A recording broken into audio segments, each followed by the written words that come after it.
약사불 12대원. 불가의 명절 중에서도 아주 신성한 명절이 점점 다가오고 있습니다. 대자대비 동방유리 세계 약사부처님의 탄신일입니다. 대자대비 약사부처님께서 친히 보살도를 행하실 때, 즉 여러분처럼 수행을 하는 과정에서 부처님께서 품으신 자비의 영향을 받아 자비로 가득한 12대원을 세우셨습니다. 저는 오늘 여러분에게 이 대원을 소개하려 합니다. 첫 번째 대원은 내가 내세에 안욕다라 삼맥 삼보리를 얻을 때, 내가 다음 생에 깨달음을 얻을 때 내 몸이 광명하고 찬란하게 빛나고 태양빛처럼 강렬한 빛을 두루 뿌려 무량무변한 세계를 비출 것입니다. 이 의미를 이해할 때는 태양이 속해 있는 태양계, 더 크게 생각하면 은하계가 포함된 우주를 생각할 수 있는데, 과학자들은 우주가 무궁무진하다고 하였으니 되도록 크게 생각하면 됩니다. 32개 대장부상에 관해 말하자면 32개 대장부상은 32명의 남자로 변신한다는 뜻일까요? 아닙니다. 경전 기록에 따르면 부처님 몸은 32가지 아름다운 모습과 상서롭고 복스럽고 아름다운 32가지 특징을 지녔습니다. 내 몸이 광명하고 그 광명이 끝없는 세계를 모두 비춰 세상을 광명으로 가득 채웁니다. 사람들은 어둠을 두려워하기 때문입니다. 두 번째 대원은 내가 내세에 보리를 얻을 때 몸이 유리처럼, 이 내용을 주의 깊게 들어야 합니다. 몸이 유리처럼 안팎이 투명하고 티끌 하나 없이 맑고 깨끗하여 광대한 광명함과 공덕이 크고 높다라고 했습니다. 그 첫마디 몸이 유리와 같다라는 말에서 유리는 무엇일까요? 투명한 유리입니다. 사람을 묘사할 때 몸이 투명하고 맑고 깨끗하다는 표현은 아주 과학적입니다.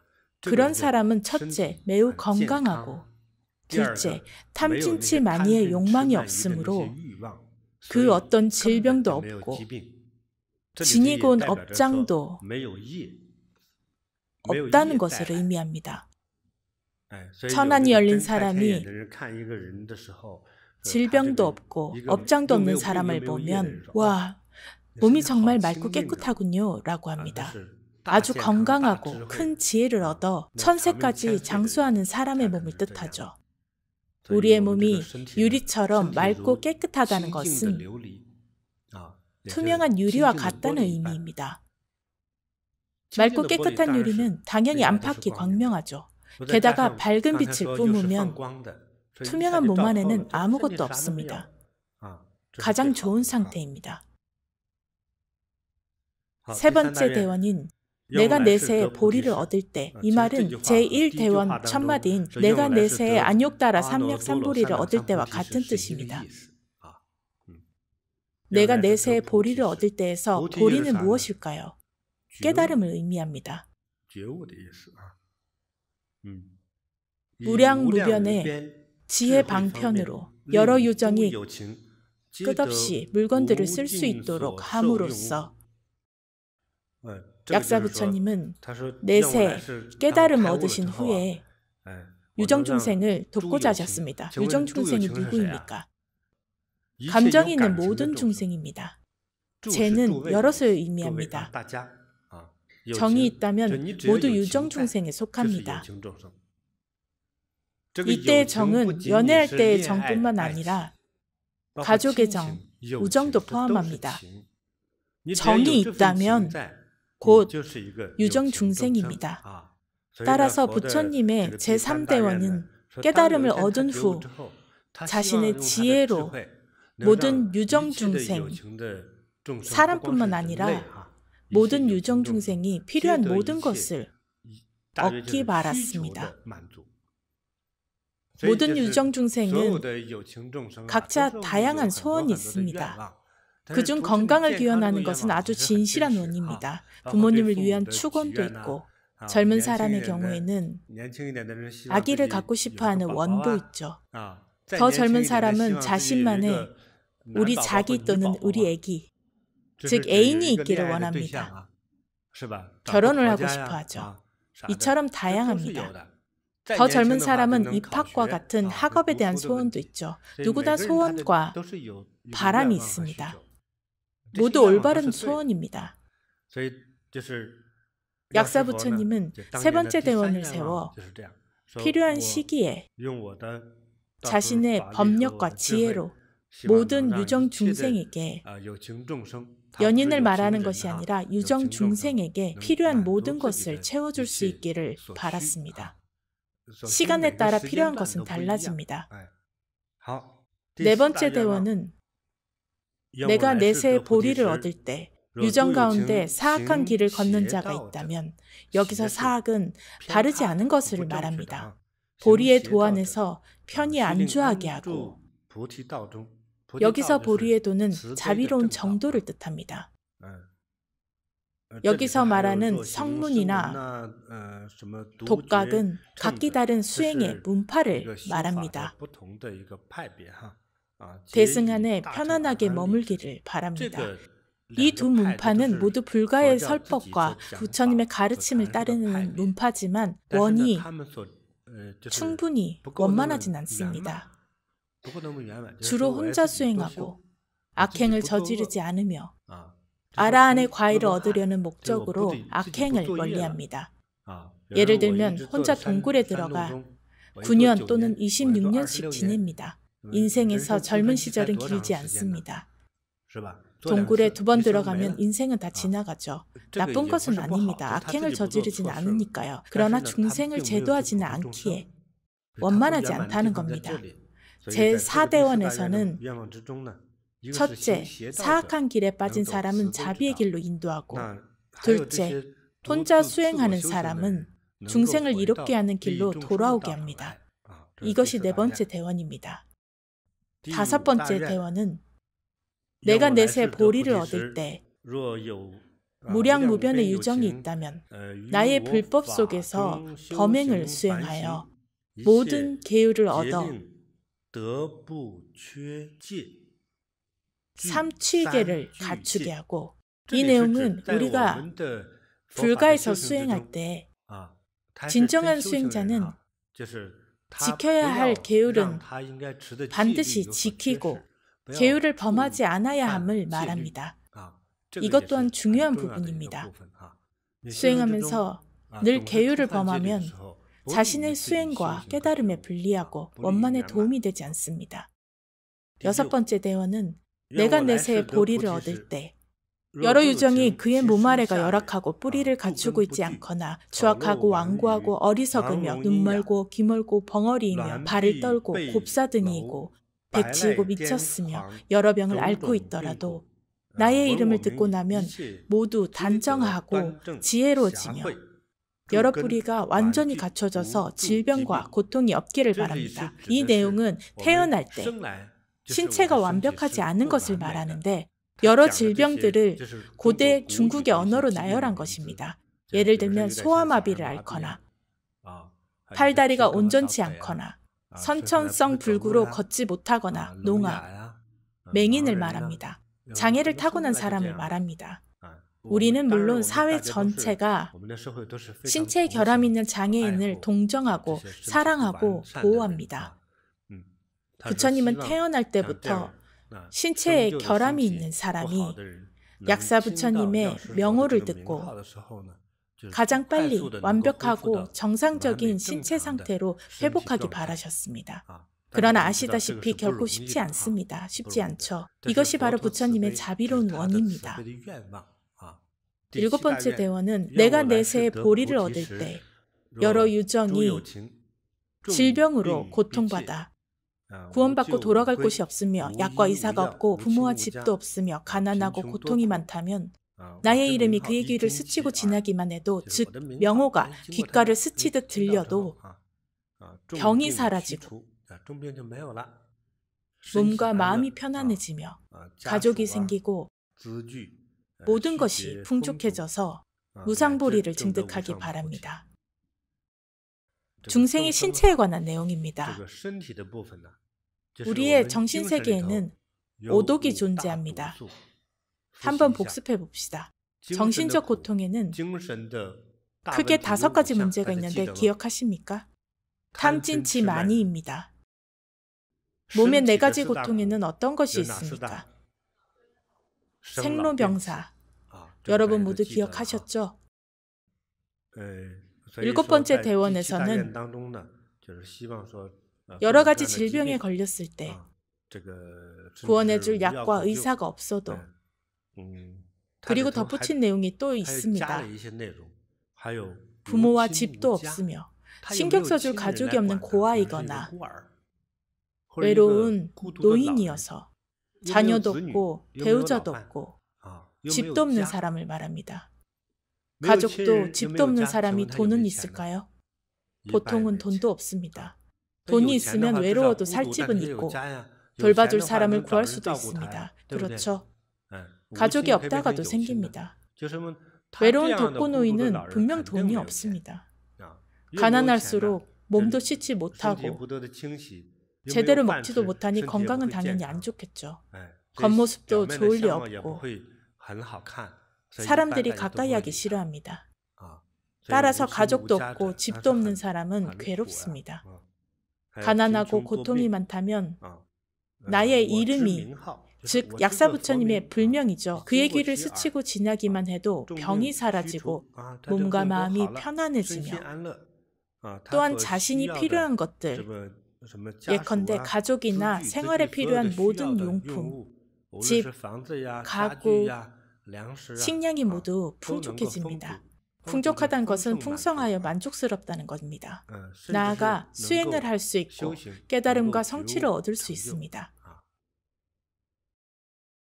약사불 12대원의 내용은 모두 아주 현실적입니다. 질병에서 벗어나 건강 회복을 바라는 분이 있나요? 있습니다. 자신이 더욱 풍요롭기를 바라는 분 있습니까? 사랑받기를 바라는 분 있습니까? 사랑해준 사람이 없나요? 늘 부족하죠? 8번째 대원입니다. 내가 내세에 보리를 얻을 때 여인으로 태어나 100가지 악함에 핍박받아, 즉 여인의 몸으로 태어나 불편하고 불리하다 생각하는 경우를 뜻하죠. 역겹도록 싫고 벗어나고 싶어, 즉 여자가 되기 싫으면, 여자의 몸을 버리기 원한다면, 나의 이름을 듣고 나면 모든 여자가 남자로 변하여 산의 대장부상을 갖추고 무상보리를 증득하기 바랍니다. 여러분 중에도 있나요?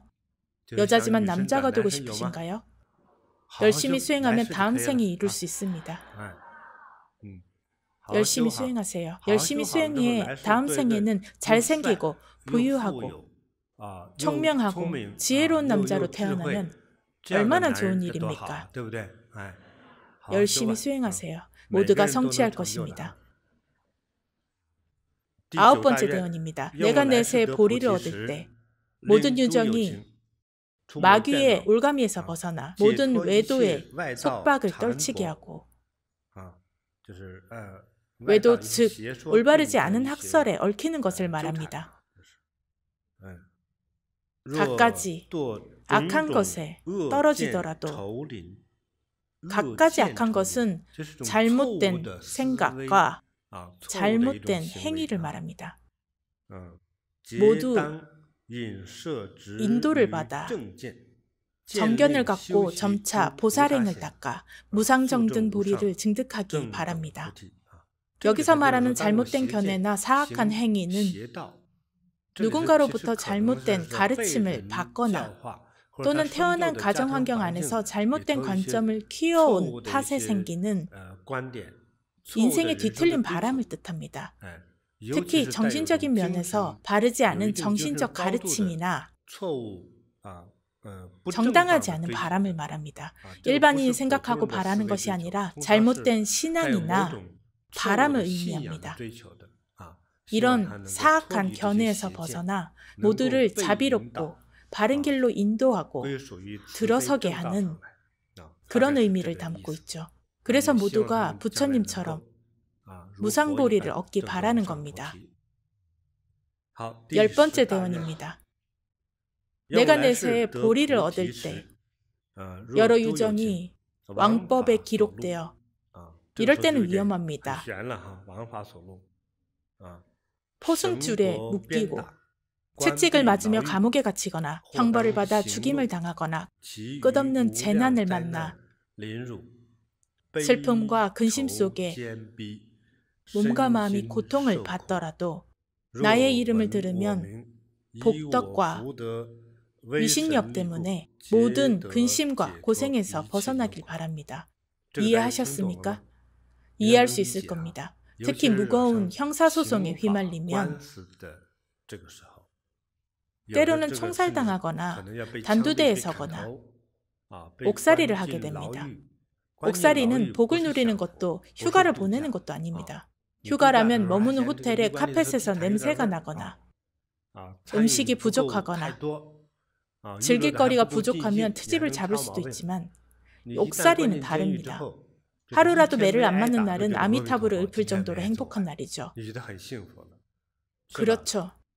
부처님은 자비롭기 때문에 고난에 빠진 사람이 소송에 휘말려 옥살이를 하게 되더라도 부처님의 명호를 들으면 신속하고 순조롭게 벗어날 수 있습니다. 11번째 대원입니다. 내가 내세에 보리를 얻을 때 여러 유정이 굶주림과 갈증에 시달리며 먹을 것을 구하기 위해 악업을 지었더라도 나의 이름을 듣고 온 마음으로 지킨다면 내가 먼저 음식을 올려 그 몸을 배부르게 한 뒤에 불법의 맛으로 편안하고 즐거움을 얻기를 바랍니다. 이 내용은 번역이 쉽습니다.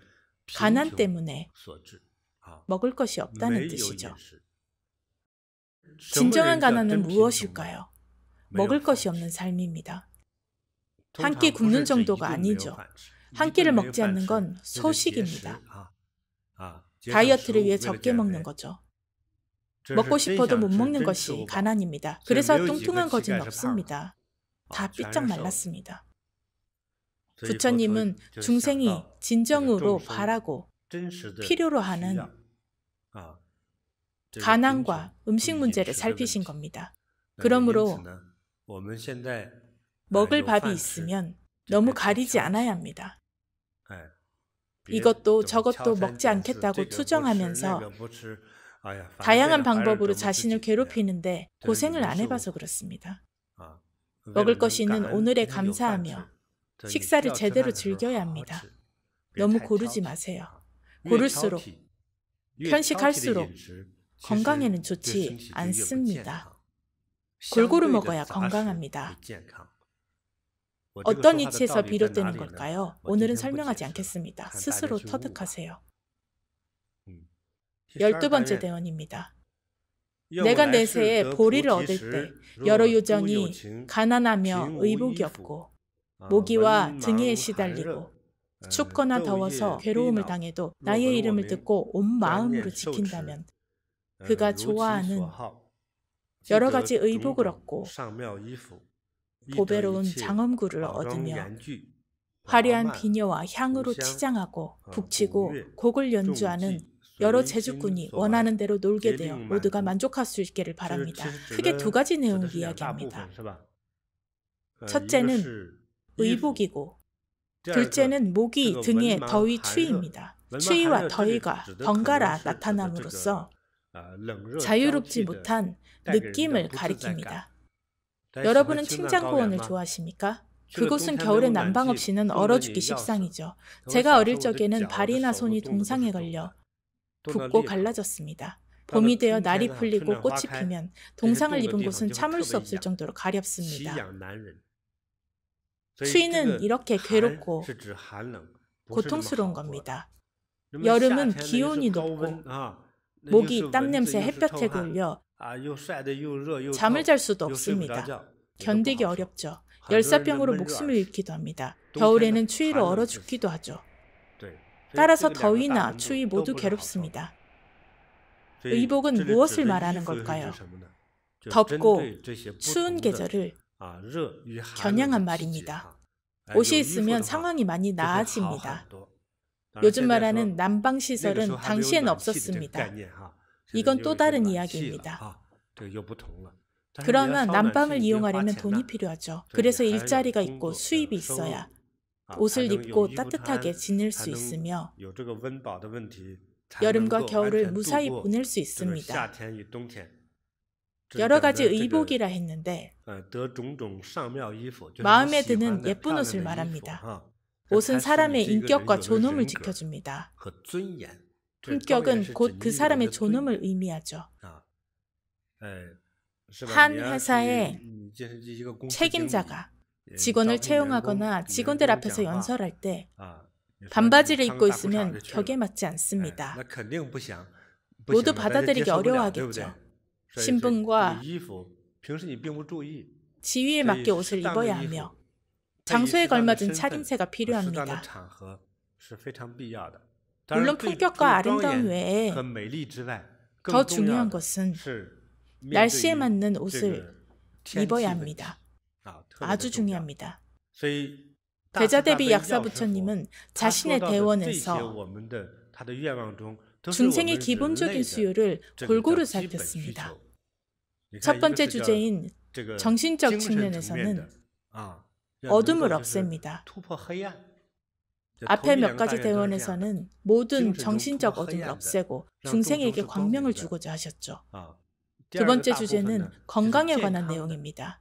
마음의 건강이든 육체의 건강이든 티 없이 맑고 깨끗하여 투명한 유리와 같다고 했습니다. 삿된 길에 빠지지 않는 것은 몸, 마음, 영혼의 건강입니다. 세 번째 주제는 특히 사악한 길에 빠지거나 올바르지 않은 학설에 얽힌 사람도 진정한 자비와 청정의 길로 돌아올 수 있다고 했습니다. 네 번째 주제는 생명의 기본적인 수요에 관한 내용입니다. 신체적인 완벽함을 말합니다. 유전적 또는 선천적 질병으로 인해 몸이나 지능에 결함이 있을 때 다시 완벽해지기를 바랐습니다. 다섯 번째 주제는 사실 경제적인 문제입니다. 음식이든 소비든 경제적인 기반이 없으면 의식주를 해결할 수 없는데 결국은 경제적인 문제입니다. 대략 5가지 주제로 정리했습니다. 약사부처님의 말씀을 정리하면 곧 사람의 일생에 필요한 것입니다. 약사부처님은 자신이 최고의 성취를 이룰 때 중생이 자신의 명호를 듣고 명호가 귓가를 스치기만 해도 완벽함을 얻기 바라셨습니다.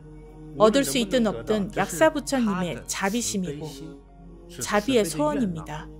정말 감사한 부처님입니다. 약사불 12대원. 하나, 정신, 어둠을 없앤다. 둘, 건강, 몸, 마음, 영혼의 건강. 셋, 심리, 자비의 정도로 돌아간다. 넷, 생명의 수요, 완벽한 신체. 다섯, 경제적인 수요, 일상의 수요 충족.